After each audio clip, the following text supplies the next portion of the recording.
어제까지만 해도 아무 문제 없이 잘 드시던 미역국이 오늘 갑자기 속을 뒤집어 놓고 다리를 무겁게 만든다면 믿으시겠어요? 더 무서운 건 이게 단 하루 만에 일어나는 일이 아니라는 겁니다. 몇 달, 몇 년 동안 조금씩 쌓이면서 어느 날 갑자기 몸이 신호를 보내기 시작하는 거죠. 그때는 이미 너무 늦어버린 경우가 많습니다. 특히 들기름이나 참기름에 미역을 먼저 볶아서 끓이시는 분들, 생양파나 생마늘을 듬뿍 넣어 진하게 드시는 분들은 오늘 이 영상을 끝까지 보셔야 합니다. 왜냐하면 여러분이 매일 먹는 그 한 그릇이 몸속에서 어떤 일을 벌이고 있는지 정확히 아셔야 하거든요. 뼈가 약해지는 것도 문제지만 밤에 자다가 자꾸 깨는 것, 아침에 일어나도 개운하지 않은 것, 이 모든 게 다 연결되어 있습니다.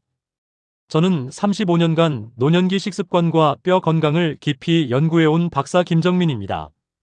수많은 어르신들을 만나면서 같은 음식을 먹어도 어떤 분은 건강해지고 어떤 분은 오히려 더 나빠지는 걸 봤어요. 그 차이가 뭘까 궁금하지 않으세요? 바로 조합입니다. 재료 하나하나는 다 좋은데 함께 만나면 독이 되는 경우가 정말 많거든요. 제가 이 분야를 연구하면서 가장 충격적이었던 건 미역국이 건강식이라는 믿음이 너무 강하다는 거였어요. 그래서 아무리 몸이 불편해도 계속 드시는 분들이 많습니다. 어떤 분은 하루에 2번씩 드세요. 건강해지려고요. 그런데 결과는 정반대로 나타나는 경우가 너무 많았습니다. 오늘 이 영상에서는 미역국에 절대 함께 넣으면 안 되는 조합이 뭔지, 그리고 미역을 정말 보약처럼 만드는 올바른 방식이 뭔지 하나하나 짚어드릴 겁니다. 이걸 알고 나면 지금까지 왜 미역국을 먹어도 효과가 없었는지, 왜 오히려 더 피곤했는지 그 이유가 선명하게 보이실 거예요. 그리고 한 가지 더 말씀드리고 싶은 건 이건 단순히 미역국만의 문제가 아니라는 겁니다. 여러분이 평소에 건강하다고 믿고 드시는 다른 음식들도 마찬가지예요. 조합 하나만 잘못돼도 몸속에서 완전히 다른 반응이 일어납니다. 그래서 오늘 이 내용을 정확히 이해하시면 앞으로 모든 식사를 대하는 태도가 달라지실 겁니다. 나이가 들수록 같은 음식을 먹어도 몸이 받아들이는 방식이 완전히 달라집니다. 젊을 때는 괜찮았던 조합이 60대, 70대가 되면 독이 될 수 있어요. 소화력도 떨어지고 흡수력도 변하기 때문이죠. 그래서 지금 이 순간이 정말 중요합니다. 지금 바꾸지 않으면 내년에는 더 힘들어지고 후년에는 돌이킬 수 없는 상태가 될 수도 있습니다. 혹시 요즘 미역국을 자주 드시는데 오히려 속이 더 불편하거나 다리가 자주 쑤시는 분 계신가요? 그렇다면 이미 몸이 신호를 보내고 있는 겁니다. 지금 당장 손을 써야 해요. 댓글로 여러분의 증상을 남겨주시면 제가 하나하나 답변 드리겠습니다. 함께 해결 방법을 찾아봅시다. 얼마 전 72세 이병수님의 따님에게서 급하게 전화가 왔습니다. 아버지가 건강을 생각해서 매일 아침 미역국을 챙겨 드시는데 요즘 들어 오히려 다리가 자주 쑤시고 밤마다 뒤척이신다는 이야기였어요. 처음엔 나이 탓이라고 생각하셨대요. 하지만 제가 식습관을 자세히 살펴보니 문제의 실마리가 보이더라고요. 이병수님은 평생의 습관대로 들기름에 미역을 충분히 볶은 뒤에 생양파를 듬뿍 넣어서 진하게 끓여 드시고 계셨습니다. 좋은 마음으로 정성껏 챙겨 드신 음식이었지만 조합 하나가 몸속 균형을 흔들고 있었던 거예요. 이렇게 작은 차이가 건강에 얼마나 큰 영향을 미치는지 많은 분들이 놓치고 계십니다. 여러분의 미역국 조리법을 완전히 바꿀 수 있는 중요한 지혜를 오늘 말씀드릴 겁니다. 이 이야기를 끝까지 들어야 전체 흐름을 정확히 알 수 있어요. 중간에 놓치시면 가장 중요한 실천법을 모르고 지나가게 됩니다. 다행히 이병수님은 작은 조절을 시작한 지 한 달쯤 지나자 속이 훨씬 편안해지고 밤에 깨는 횟수도 눈에 띄게 줄어들었습니다. 정말 놀라운 변화였어요. 혹시 아직 구독과 좋아요를 누르지 않으셨다면 지금 바로 눌러주세요. 이 채널은 여러분의 건강한 노년을 진심으로 응원합니다. 끝까지 보시면 왜 지금 당장 조리 습관을 바꿔야 하는지 분명하게 깨닫게 되실 겁니다. 뒤에 나올 단 하나의 습관만 바꿔도 지금까지의 불편함이 사라질 수 있어요. 이렇게 작은 변화만으로도 충분히 달라질 수 있습니다. 그래서 이제 본격적으로 미역국을 약으로도 독으로도 만드는 핵심 요소들을 하나씩 짚어보겠습니다. 가장 먼저 말씀드릴 내용은 많은 분들이 당연하게 생각하시는 조리법인데요. 들기름이나 참기름에 미역을 먼저 볶아서 끓이는 방식입니다. 향을 살리고 고소한 맛을 내려고 이렇게 하시는 분들이 정말 많으세요. 하지만 이 부분이 생각보다 위험할 수 있습니다. 들기름과 참기름은 연기점이 낮아서 가열이 조금만 높아져도 성질이 변해요. 산화지방이 쉽게 만들어지는데 이게 몸속에 들어가면 염증 반응을 일으키고 혈관 건강에도 부담을 줍니다. 한국영양과학회 자료에서도 연기점이 낮은 기름을 고온에서 사용할 경우 노년층의 산화 스트레스 증가 가능성이 더 민감하다고 보고하고 있어요. 아까 말씀드린 72세 이병수님도 바로 이 방식으로 끓인 미역국을 장기간 드시면서 뼈 통증과 피로감이 심해졌습니다. 처음엔 단순히 나이 때문이라고 생각하셨는데 조리법을 바꾸자마자 증상이 확연히 줄어들더라고요. 그래서 제가 권해드리는 방법은 미역을 처음부터 기름에 볶지 말고 물이나 육수에 천천히 풀어서 끓이는 겁니다. 향을 살리고 싶으시다면 조리가 완전히 끝난 뒤에 불을 끄고 마지막에 한두 방울만 떨어뜨려 보세요. 이렇게만 해도 고소한 맛은 충분히 살릴 수 있고 몸의 부담은 훨씬 줄어듭니다. 혹시 여러분도 그동안 들기름에 미역을 볶아 오시지는 않았나요? 지금부터라도 바꿔보시면 차이를 느끼실 겁니다. 두 번째로 주의하셔야 할 조합은 생양파와 미역을 함께 끓이는 방식입니다. 양파는 건강에 좋은 식재료인 건 맞아요. 하지만 생으로 미역국에 넣으면 문제가 생깁니다. 생양파에 들어있는 황화물이 미역 속 칼슘과 철분 흡수를 방해하거든요. 미역을 먹는 가장 큰 이유가 칼슘과 철분 보충인데 정작 흡수가 안 되면 소용이 없잖아요.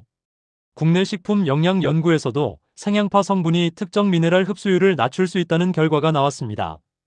실제로 68세 박재호님은 생양파와 함께 미역국을 즐겨 드시면서 칼슘 흡수 장애로 다리 경련이 자주 나타났어요.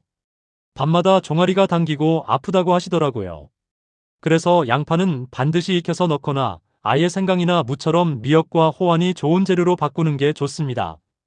특히 빈혈이나 어지럼증이 있으신 분들은 생양파와 미역을 함께 드시면 증상이 더 심해질 수 있어요. 여러분 식탁에는 생양파가 자주 올라오나요? 만약 그렇다면 오늘부터 조리 방식을 조금만 바꿔보세요. 세 번째는 생마늘과 미역을 함께 넣는 조합입니다.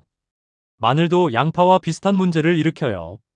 생마늘은 철분과 결합해서 흡수를 떨어뜨립니다. 마늘에 들어있는 알리신이라는 성분이 문제인데요. 해외 영양학 자료에서도 알리신 성분이 철분 흡수를 저해할 수 있다고 명확히 제시하고 있습니다. 70세 장미자님은 원래 빈혈이 있던 상태였는데 생마늘과 미역을 함께 드시다가 더 극심한 피로감을 겪으셨어요. 아침에 일어나기조차 힘들다고 하시더라고요. 그래서 마늘을 사용하실 거라면 반드시 볶거나 끓여서 매운 성분을 날린 다음에 사용하셔야 합니다. 이렇게만 해도 영양소 흡수 방해를 크게 줄일 수 있어요. 특히 빈혈이 있으신 분들은 생마늘을 미역국에 절대 넣지 마세요. 좋은 의도로 넣으신 거라도 결과적으로는 건강을 해칠 수 있습니다. 여러분은 마늘을 생으로 드시는 편이신가요? 익혀서 드시는 게 훨씬 안전합니다. 네 번째로 주의할 점은 미역을 지나치게 오래 끓이는 방식입니다. 진한 국물을 좋아하시는 분들이 1시간 넘게 푹 끓이시는 경우가 있는데요.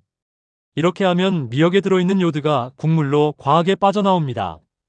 요드는 갑상선 건강에 꼭 필요한 성분이지만 과하면 오히려 갑상선에 부담을 줘요. 국내 해조류 연구에서도 건미역의 요드가 조리 과정에서 크게 증가할 수 있다고 보고하고 있습니다. 66세 김은식님은 진한 국물을 즐기시다가 갑상선 수치가 불안정해지셨어요. 병원에서 검사받고 나서야 미역국 때문이라는 걸 알게 되셨죠. 그래서 미역국은 끓기 시작하고 10분 내외로만 조리하시고 농도는 묽게 조절하는 게 좋습니다. 갑상선 질환이 있으신 분들은 아무리 좋아도 주 1회에서 2회만 섭취하세요. 매일 드시면 부담이 될 수 있어요. 여러분은 국물이 진해야 맛있다는 생각이 있으신가요? 건강을 위해서는 묽게 드시는 게 훨씬 안전합니다. 다섯 번째는 미역귀 중심으로 과하게 섭취하는 방식입니다. 미역귀에는 후코이단이라는 좋은 성분이 풍부하게 들어있어요.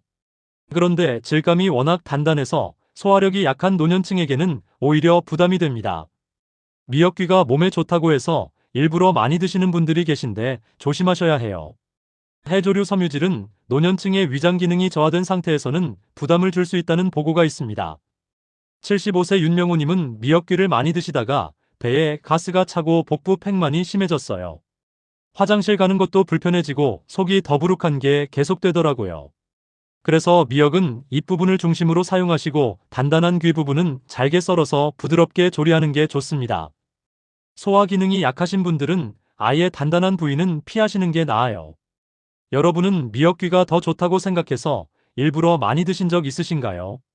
몸에 좋아도 소화가 안 되면 의미가 없습니다. 이제 이렇게 해로운 조합들을 충분히 이해하셨을 겁니다.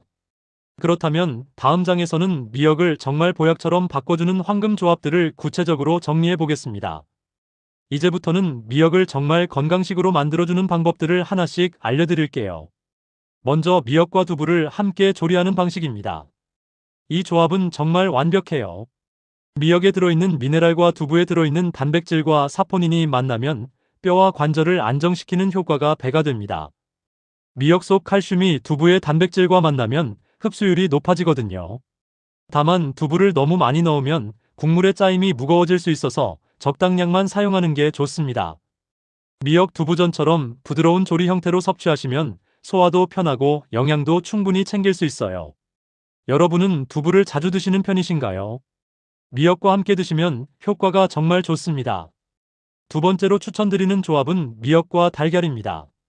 달걀에 들어있는 비타민 K가 미역 속 칼슘을 뼈로 정확히 이동시키는데 꼭 필요한 역할을 해요. 칼슘을 아무리 많이 섭취해도 뼈로 가지 않으면 소용이 없잖아요. 비타민 K가 바로 그 길을 열어주는 겁니다. 다만 달걀을 너무 세게 익히면 영양 흡수가 떨어질 수 있어서 미역 계란찜처럼 부드럽게 조리해서 드시는 게 좋습니다. 반숙 상태로 드시면 영양소가 가장 잘 보존돼요. 이 조합을 한번 시도해 보신 적 있으신가요? 정말 간단하면서도 효과적인 방법입니다. 세 번째는 미역과 식초를 함께 사용하는 방법입니다. 식초는 미네랄 흡수율을 높이고 장의 움직임을 부드럽게 도와줘요. 특히 장이 약하거나 변비가 있으신 분들에게 좋습니다. 식초의 산 성분이 칼슘과 철분 같은 미네랄을 몸에서 흡수하기 쉬운 형태로 바꿔주거든요. 다만 식초양을 과하게 넣으면 위가 자극될 수 있어서 아주 소량부터 시작하는 게 안전합니다. 미역 초무침을 천천히 섭취하시면 좋아요. 한 번에 많이 드시지 마시고 조금씩 먹으면서 몸이 적응하도록 해주세요. 혹시 속이 자주 답답하신가요? 그렇다면 이 방법을 꼭 시도해 보세요. 네 번째는 위장이 약하신 분들을 위한 저자극 미역국 조리법입니다. 미역을 삶는 시간을 잘 조절하면 훨씬 부드러워지고 위에 부담이 크게 줄어들어요. 너무 질기거나 단단하면 위장이 소화하느라 힘들어 하거든요. 그래서 미역을 충분히 불린 다음에 짧게 끓이는 게 좋습니다. 그리고 너무 뜨거운 국은 위 점막을 자극할 수 있어서 적당히 식혀서 드시는 게 좋아요. 생강 한 조각을 함께 넣어 조리하면 위를 따뜻하게 해주고 소화도 도와줍니다. 평소 속이 찬 편이신가요? 그렇다면 생강을 꼭 넣어보세요. 속이 편안해지는 걸 느끼실 겁니다. 다섯 번째는 갑상선 약을 복용하시는 분들을 위한 조절 섭취법입니다. 갑상선 질환이 있으신 분들은 미역을 아예 못 드시는 건 아니에요. 요드양을 줄인 조리법을 쓰면 부담 없이 미역을 즐길 수 있습니다. 미역을 끓일 때 시간을 짧게 하고 국물을 묽게 만들면 요드가 과하게 빠져나오지 않아요. 약 복용 시간과 미역 섭취 시간을 일정하게 유지하는 것도 중요합니다. 주 1회에서 2회 정도 묽고 짧게 끓인 형태로 섭취하시면 됩니다. 혹시 갑상선 관리 중이신 분 계신가요? 너무 걱정하지 마시고 이렇게 조절해서 드셔보세요. 여섯 번째는 노년층을 위한 미역 21일 활용 루틴입니다. 이건 제가 직접 설계한 프로그램인데요. 첫째 주는 위장 회복에 집중합니다. 묽고 부드러운 미역국으로 위장을 편안하게 만들어주는 거예요. 둘째 주는 장 기능 강화에 집중합니다. 식초를 조금씩 추가해서 장의 움직임을 활발하게 만들어줍니다. 셋째 주는 뼈와 기억력 회복을 목표로 둡니다. 달걀과 두부를 함께 넣어서 칼슘 흡수를 최대한 높이는 거죠. 다만 갑작스럽게 과량 섭취하면 오히려 피로를 느낄 수 있어서 천천히 늘려가는 게 중요합니다. 하루 한 번 저녁에 묽게 끓인 미역국으로 시작하세요. 21일만 꾸준히 해보시면 몸이 가볍고 속이 편안해지는 걸 확실히 느끼실 겁니다. 여러분도 21일 변화를 시도해보고 싶으신가요? 지금 바로 시작해보세요. 이제 마지막으로 오늘 내용을 정리하면서 앞으로 어떤 변화를 기대할 수 있는지 마무리해 보겠습니다. 오늘은 우리가 평생 건강식이라고 믿었던 미역국이 왜 어떤 날은 약이 되고 어떤 날은 오히려 몸을 지치게 만드는지 그 경계를 정리해봤습니다. 정말 작은 차이가 큰 결과를 만들어낸다는 걸 아셨을 거예요. 잘못된 상식은 들기름에 볶는 조리법, 상향파와 생마늘을 함께 넣는 조합, 지나친 농도와 긴 조리시간 같은 것들이었습니다. 올바른 관리법은 두부와 달걀과 식초 같은 안정적인 조합을 통해 미네랄 흡수율을 높이고 몸을 가볍게 만드는 방식이었어요. 이렇게 조금만 신경 쓰면 같은 미역국이라도 완전히 다른 결과를 만들어낼 수 있습니다. 잘못 관리했을 때는 뼈가 약해지고 갑상선에 피로가 쌓이고 복부 팽만 같은 불편함이 나타납니다. 하지만 제대로 관리하면 뼈가 단단해지고 수면이 깊어지고 장이 편안해지는 변화를 기대할 수 있어요. 실제로 제가 만난 많은 분들이 이런 변화를 경험하셨습니다. 오늘 당장 실천할 행동을 하나만 고르라면 저는 기름에 미역을 볶는 습관부터 멈추라고 말씀드리고 싶습니다. 이것만 바꿔도 몸의 부담이 확 줄어들어요. 미역을 물에 바로 풀어서 끓이고 마지막에 기름 한두 방울만 떨어뜨리는 방식으로 바꿔보세요. 이렇게 간단한 변화가 여러분의 건강을 지켜줄 겁니다. 다음 영상에서는 60세 이후 뼈를 단단하게 만드는 자연 칼슘 3대 조합을 자세히 안내해 드리겠습니다. 약이나 영양제에 의존하지 않고 자연 식재료로 칼슘을 채우는 방법이에요. 정말 실용적인 내용이니까 꼭 기대해 주세요. 여러분은 오늘 내용 중 어떤 부분이 가장 도움이 되셨나요? 댓글로 알려주시면 다음 영상을 만들 때 참고하겠습니다. 오늘도 건강하게 보내시고 다음 영상에서 또 뵙겠습니다.